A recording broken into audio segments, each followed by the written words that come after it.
What a rise to contention it has been for you. I think a lot of us remember acutely your UFC debut in Abu Dhabi in 2020, and now 3 years later, you're fighting for the world title. Has it happened more expeditiously than you thought, or not necessarily? I knew when I came to the UFC, now obviously you have to come and test yourself against the best in the world first. So when I started, I got that top 30 opponent, but after that, I felt every fight more, I belong here, and then started beating the ranked opponents, and that's how I knew I was at the right place and the right time, and I could push for that. I was ready to push it and get there as fast as possible. Was there a fight before the Whittaker fight, or a moment where you thought, I can really do this and be the best in the world? Every fight has that moment. When I fought a guy like Brad Tavares and I landed the amount of significant strikes that I landed. He tagged Tavares, he hit him with right hand. Only man to have landed more on Tavares in his UFC career of 21 fights, Israel Adesanya. That was a 5-rounder.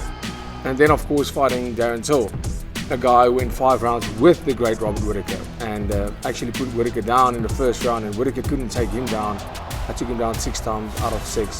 There's the tap, just like that. Dricus Du Plessis.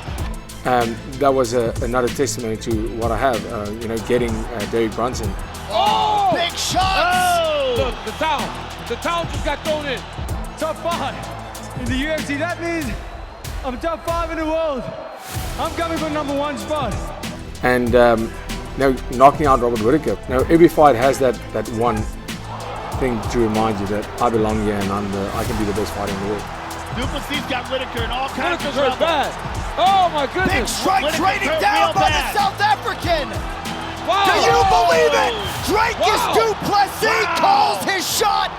It was an incredible moment, and an emotional moment with that, because it's not the training for that fight that was displayed that night. It was a training as a professional for 10 years. It was a training for the past 15 years that I've been working at this to become a world champion every single day of my life. This is truly the biggest honor of my whole fighting career. And I just beat a guy in the pound for pound rankings. So I'd imagine if you're watching the fight between Izzy and Strickland, what were your emotions like when Sean Strickland pulled out? I was watching that fight purely as a fan, obviously knowing that I'm going to be fighting one of these guys. I honestly didn't give Sean Strickland a chance. And a lot of people do ask me that, how did you make the mental shift to Strickland and not Izzy anymore? And it was the easiest thing in the world. I'm not fixated on fighting anybody. Right. I'm fixated on fighting for that title. As soon as Strickland won that bout, Israel Adesanya became completely irrelevant to me. I care about becoming world champion and realizing my destiny.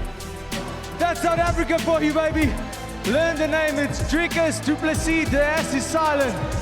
And I told you I'll be a household name very, very soon. South Africa is on the map, largely courtesy of Dricus Du Plessis. How excited are people about what you've accomplished to this point? Just being the face of that is such an honor for me, because I see the effect and see how I've motivated so many people. It means the world. And to see how this sport in South Africa, I'm talking about everybody, it's on everybody's lips. It's a sport that 5 years ago, I would say maybe 10% of the population knew about.